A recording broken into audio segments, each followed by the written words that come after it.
Aujourd'hui, on va parler de la signature des contrats. Peut-être tu es sur le point de signer un contrat important pour toi, ou tu envisages de le faire dans les jours à venir, ou encore tu l'as déjà fait. C'est pas grave, tu peux te rattraper. Cette vidéo nous sera très utile. Elle peut nous sauver la vie, elle peut te sauver la vie et même celle de tes enfants. Regarde. Je suis très triste ce matin. Vous vous souvenez, le 18 juillet, j'ai posté une vidéo qui était intitulée « Évite la prison », dans laquelle je disais que quand vous êtes chef d'entreprise, tout document sur lequel vous apposez votre signature peut vous conduire en garde à vue ou en prison. Et que tout dépendait de la manière dont la personne en face allait tourner ce qu'il y a dans le document quand vous aurez des problèmes.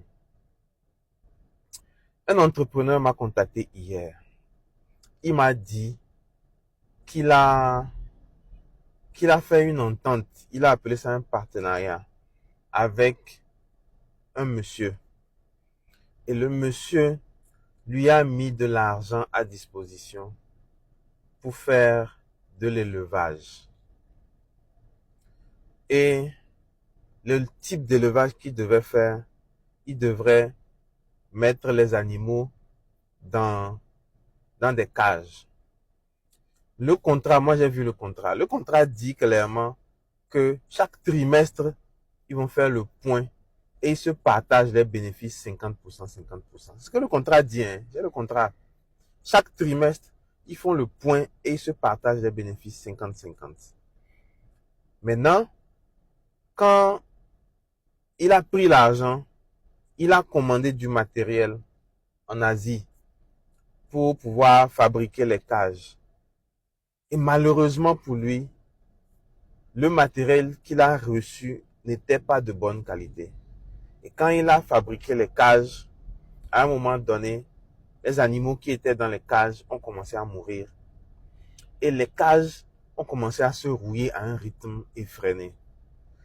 Et il a passé l'information à son partenaire. Il a dit même que l'exploitation, c'est sur le terrain de son partenaire qu'il le fait. Il a passé l'information, il a donné toutes les informations à son partenaire. Mais les amis, son partenaire se lève parce qu'il connaît un commissaire. Il va voir le commissaire, il prend une convocation. Son partenaire l'appelle un jour que, oh chef, viens, je veux te voir pour qu'on parle de l'histoire des animaux là, comment on va gérer ça. Et il rentre dans la voiture de son partenaire lui tend une convocation. Son partenaire démarre la voiture, directement il l'emmène au commissariat. Arrivé au commissariat, on dit, chef, bon voilà, tu as signé ce contrat là. Oui. Tu devais payer les dividendes, entre guillemets, à ton partenaire. Et tu n'as pas payé jusqu'à présent. Il dit que son partenaire est au courant de tout. Qu'il lui a expliqué comment les choses sont passées, la commande qu'il a passée en Chine, tous les problèmes qu'il y a eu et tout. Qu'il a expliqué. Et que, bon, son partenaire est au courant de comment les choses évoluent. Rien n'y fit. On le met en garde à vue. Il est resté en garde à vue pendant 3 jours. Pendant 3 jours, il est resté en garde à vue. Les amis, lui aussi n'a pas eu la présence d'esprit d'appeler quelqu'un. Et vous vous souvenez, je l'ai dit, votre signature en tant qu'entrepreneur, c'est la chose la plus importante. Votre signature peut vous emmener en prison comme elle peut vous emmener au paradis. Il a fait un contrat sans voir un avocat, les amis. Aujourd'hui, un petit contrat, les petits contrats là, vous prenez 50 000, vous allez trouver un avocat. Si vous n'en avez pas, dites-moi, moi je vais vous trouver un avocat. Il va vous relire le contrat pour s'assurer justement de vous éviter les pièges comme ça. Ça là, en fait, le contrat même était clair, mais c'est que on a mis tellement la pression sur lui. Je ne sais pas si c'est la peur quand il est arrivé devant le commissaire ou quoi. Il n'a pas pu dire, oh, mais commissaire, c'est écrit là-bas que c'est quand on fait l'activité, on s'assoit pour faire le point, qu'on a fait des bénéfices, qu'on partage. On ne pouvait pas le mettre en garde à vue pour ça. On l'a mis en garde à vue. Il a fait 3 jours en garde à vue. Et il s'est débrouillé jusqu'à... Il a fini par trouver un certain montant qu'il a versé à son partenaire avant qu'on ne le libère. Après sa libération, il a continué d'informer son partenaire. Les amis, quand vous êtes en train de faire du business là, Il faut arrêter les choses dans la bouche. Oral, oral. L'oralité là. Laissons la tradition africaine orale. Non. En business, c'est les écrits qui font foi. Moi, quand il m'a demandé en même temps quand il m'a dit en même temps qu'il a des problèmes avec son partenaire, que quand les trucs de la Chine sont arrivés, après avoir fait fabriquer les cages, ça rouillait et tout ça là, qu'il a passé l'information à son partenaire. La première question que je lui ai posée, comment tu as passé l'information? Pas écrit dans la bouche. Il dit, ils se sont rencontrés et il a passé l'information. Non, les amis, faut dépasser ça. Tu as rencontré ton partenaire, tu lui as donné une information. Retourne lui dire, genre, pas courir derrière, que suite à notre réunion qu'on a fait la dernière fois, je viens par la présente notifier de manière formelle que tant, tu signes, tu lui envoies des charges. Demain, ça va te servir. Maintenant, il a trouvé les sous, glamma, pour payer un peu des soi-disant intérêts, des supposés intérêts que le partenaire devait recevoir à la fin de la première période. Et on l'a libéré. Il a continué d'informer, continué de se débrouiller pour faire au mieux l'exploitation. Et maintenant, hier, le partenaire revient encore à la charge. Que non, que lui veut prendre encore son argent, ses dividendes.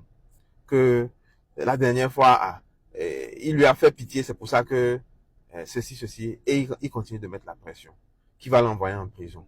Les amis, vous êtes entrepreneur, il faut faire attention. Faites-vous conseiller, faites-vous assister, faites-vous conseiller, faites-vous assister, les amis. L'entrepreneuriat, c'est pas un jeu d'enfant. On ne se lève pas et on s'improvise docteur. On ne se lève pas, on s'improvise médecin. Pour être médecin, il faut avoir été à l'école de médecine pendant 7 ou 8 ans. Entrepreneuriat, c'est la même chose. Vous voulez être entrepreneur, vous ne pouvez pas vous lever et vous improviser entrepreneur comme ça. Non. Non. Vous ne pouvez pas. Vous devez apprendre les choses.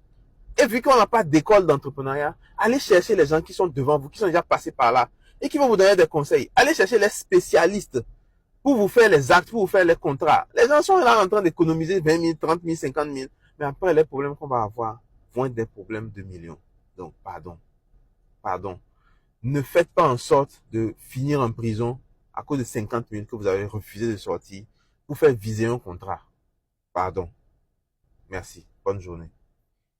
Qu'est-ce que vous pensez de cela? En tout cas, moi, je suis reconnaissant du temps, de l'énergie et de l'argent accordés, si possible, pour nous partager de telles informations qui peuvent nous sauver, même si pour le moment, on n'y est pas dans les affaires ou on n'envisage même pas faire de tels contrats. On ne sait pas du jour au lendemain vers où ça peut nous amener à signer ou vers quelle personne on peut être appelé à assister pour mieux signer un contrat. Et ceux qui se demandent, sûrement, il y en a certains qui se demandent où est-ce qu'ils peuvent trouver ce monsieur pour travailler avec lui ou pour qu'il puisse les aider, puisque nous voyons clairement ce qu'il dit ne dépend pas d'un milieu, mais ça concerne tout.